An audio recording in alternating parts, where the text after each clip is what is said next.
Salut à tous! Aujourd'hui, on va essayer de décrypter ces mots un peu compliqués qu'on utilise dans le domaine de la photo. Donc on va parler jargon photo et on va essayer de décrypter tout ça de A à Z.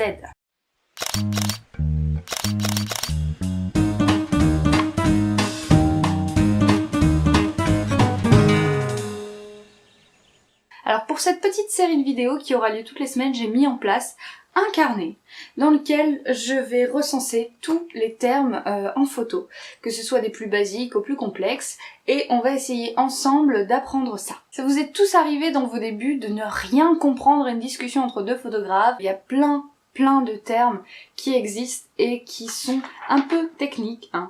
Chaque métier a son jargon en même temps, vous me direz. Donc c'est important d'apprivoiser ce vocabulaire et c'est pourquoi on va revenir aux bases. Quand j'étais débutante, au tout début, où j'apprivoisais la photo et que je ne connaissais encore rien du tout, j'aurais bien aimé avoir un espèce de lexique comme ça. On va donc voir 5 mots à chaque vidéo ensemble et à chaque fois je vous partagerai ma page en fait de mon petit carnet où je recense ces fameux 5 mots qu'on a vus ensemble. Donc allez voir dans la description, vous avez un lien vers un fichier et puis c'est tout simplement ma page scannée, comme ça vous avez une trace écrite et puis vous n'avez pas besoin de tout noter, tout ce que je dis. Voilà. Alors on commence avec la base de la base, un APN.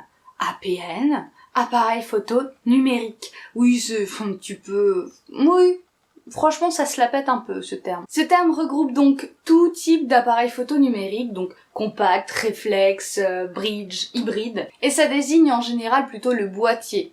Bon, avec l'objectif ensemble, mais voilà, ça désigne votre boîtier. Ensuite, le deuxième mot, c'est le diaphragme, ou encore l'ouverture, le diaph, où on le qualifie aussi par F/ et un petit chiffre. Ce terme un peu bizarre désigne tout simplement un dispositif interne à l'appareil photo numérique dont l'ouverture se règle, donc d'où les F/ le petit chiffre, ça c'est tout simplement, ça désigne l'ouverture qu'on aura de ce diaphragme, et ça nous permet de contrôler la quantité qui va arriver à l'intérieur de l'appareil. Ça permet aussi de régler la profondeur de champ. Donc c'est un facteur qui joue sur l'exposition et sur le flou d'arrière-plan que vous allez avoir là. De champ. Ensuite vous avez l'obturateur ou encore la vitesse d'obturation, la vitesse, l'obturateur plan focal, obturateur à rideau ou obturateur focal.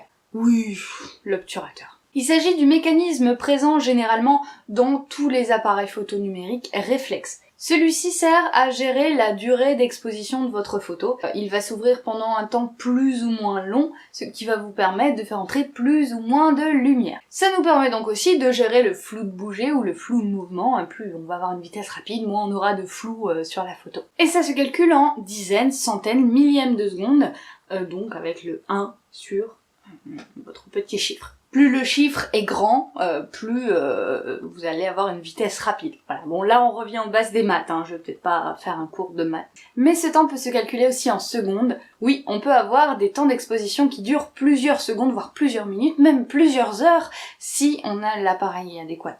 Ensuite, vous avez ce qu'on appelle les ISO, sensibilité du capteur, sensibilité ISO ou encore valeur ISO. En réalité, il s'agit de la sensibilité du capteur qui est dans votre appareil photo et il faut savoir que plus cette valeur sera élevée, plus votre capteur sera sensible et donc plus réceptif à la lumière, donc votre photo sera plus claire. Encore un facteur qui joue donc sur l'exposition, et là on va avoir en contrepartie beaucoup de grains, enfin de bruit en numérique, sur la photo si vos ISO sont élevés. En général, selon les appareils, il y a une valeur à ne pas dépasser pour ne pas avoir le bruit.